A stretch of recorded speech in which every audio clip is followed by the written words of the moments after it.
E hoje nós estamos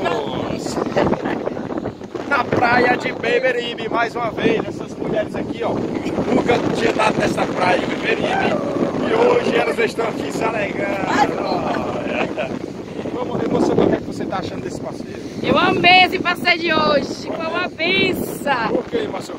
Porque foi a primeira vez e nós amemos. Nós temos que passear, tem que fazer a obra e tem que passear também. É verdade. E agora você, que acabou de você?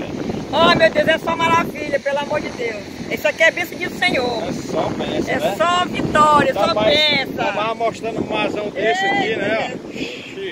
Ó. Olha o garoto propaganda ali, ó, lá embaixo. É assim, pessoal, nós estamos aqui mais uma vez, olha, compartilhando com vocês essa grande maravilha, benção de estar aqui mais uma vez nesta praia de Beberibe. Uma praia boa, que aonde nós vem, olha, nós se diverte, nós se alegra.